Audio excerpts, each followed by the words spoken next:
Tell me about the type of clients that you're looking to bring into the fund or the type of investors. Yeah, so from the investor side, we want smart capital, we want quality LPs. I'm going to the RIA community and different RIAs to look at this as an alternative asset in their alternative bucket, right? Right. What do we, Certainly. because we are set up as a 506c Delaware fund, Hmm. right? Onshore fund, audited, uh, legal, admin, everything in place that way so that the traditional investor can access these blockchain type assets and yields in the way that they know how, in the way that they traditionally Right. invest, Through right? the traditional channels and Through into a the very non-traditional asset. Yeah, Yeah. through the regular channels into this world.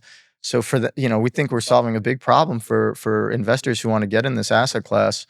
Don't necessarily have an answer. Don't if they're looking for the opportunity of what other opportunities could be next, or are they just waiting for the next ETF? And everyone will manage their practice differently. But for us, yeah, we would consider what we're doing to fill a piece of that alternative bucket as a non-correlated asset, um, non-correlated growth asset. I mean, these are certainly volatile assets. They're out on the risk spectrum, but we do believe the growth is there as more applications build. We get more adoption. We get more value. And I haven't gone into the financial model there, but I mean, based on what we've said is, yes, you're looking at it as a non-correlated growth asset, which is a great way to diversify a portfolio and just make it something that's more stable and more usable for the client. But the big thing for me is that you're looking at producing income along the way. And so it is not, again, just a buy, hold, and hope. It is, again, I haven't seen the inside of it, but it's a cash flowing asset with appreciation. And I guess one thing that would be interesting to me on that side is, and maybe this is a little bit too far down the line, but when you're buying these assets and you're holding them past a certain point, what are the taxation implications on that side? Because maybe there's I'm just wondering that maybe Yep. there's ordinary income from the rental income, if you want to look at it that way, Yep. and then I guess long-term capital gains from Yeah. holding the assets. Long-term capital gains and income. So the LP holders will get a K1. Excellent. Okay. Yeah. Fascinating. Yeah, I mean, so certainly from that side, we're going to the RIA community, we're going to the family offices, we're other fund managers, if they're interested or haven't looked at this asset class yet.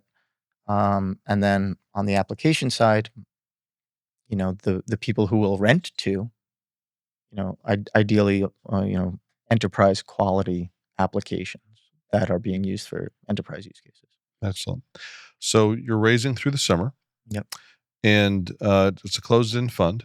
So you'll hit your maximum. Anything that you want to share would be welcome about kind of the raise itself I or mean, the it's a 3-year fund. okay. It's not a long commitment. And yeah, I mean, we're putting a lot of education out there. You can find us on LinkedIn. Get information about what we're doing. Um, Understand what all really not just our strategy, but I hired a wonderful head of marketing. She put together a blockchain basics blog for Hmm. RIAs. Well, that's good. That's great because it's an interesting thing to see where do you get started. Now I get started usually on YouTube or Yeah. podcast or blogs, things like that.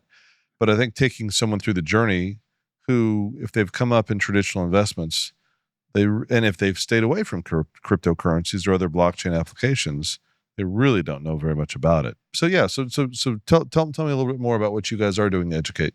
Yeah, and look, I have no problem admitting when I'm wrong either, Sure, because I got it wrong for a long time. that's okay. I Yeah, avoided it. I avoided it like the plague. It is hard to get education. It was hard to understand the differences among these things. Even just the flood of that, just getting through the flood of information that's out there, especially in the crypto world, is difficult. Um, so it was funny because, and I bring that up. I bring it up like I'm not afraid to admit when I'm wrong, because I was actually asked to comment on an article back in 2018 about what do I think the price of Bitcoin would be in 2023. Sure. And I said 0. Yeah. Well, you might have been right. Yeah. You weren't, but there was a chance. And my logic was that if anyone could just make their own token, their own coin, Andrew coin, Vince coin, Doge coin, this coin, that coin, how could any of these things have value? Sure. But I didn't understand what Satoshi gave us. I didn't understand the breakthrough in decentralized agreement and consensus and what that will mean for shared applications. So, from education standpoint, I'll start with this. Read the actual papers from the people at the projects that are doing them. Follow those people.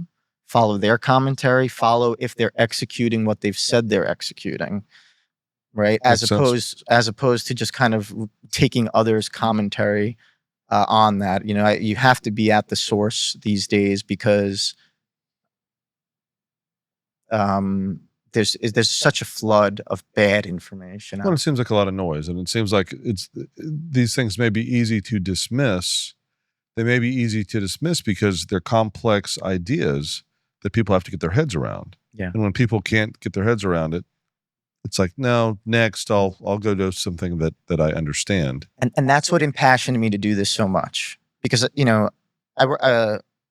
I spent time at JP Morgan and in personal banking, working on people's personal finances, very neighborhood niche, just the people in our community, working at a retail branch, Sure. Investments, loans, very close to home.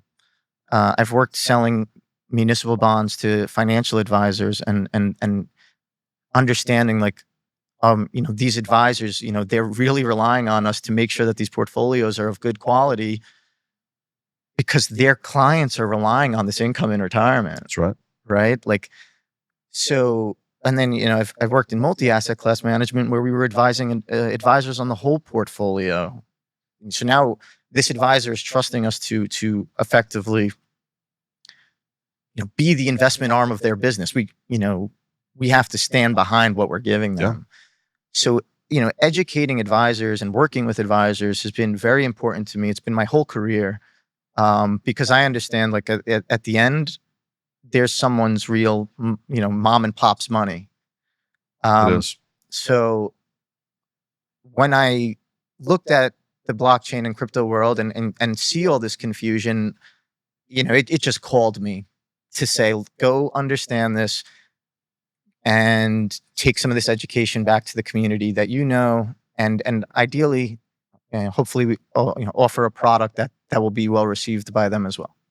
It makes a lot of sense, and it does, and I think that you're on that front leading edge of bringing these more complex, newer applications, innovations to and making them tangible and usable for everyone else that doesn't want to go and jump into a digital wallet with their own crypto, but you're actually taking charge and being a fiduciary for your clients and looking for those great opportunities that are out there. I'm excited for what you're doing. I think it's awesome. Thank you. Thank you very much. I mean, I'm super excited about it, and you'll hear a lot more from us. Well, no, we'd love to stay in contact and catch up with you on the backside of the raise and see where things are going. So, yeah. But very excited for you, and thanks for coming down and taking some time while you're in Austin at the Consensus Conference. Thank you. Great to have you out. Yeah. So thank you everyone for joining the Under the Hood podcast today with Stein Capital Management. Thank you to our guest, Andrew Almeida from Rise and Shine Partners. Wish him the very best on his fundraise and look forward to all the amazing results you're going to have. Thank you, Vince. Right. Thank you for having me. You bet.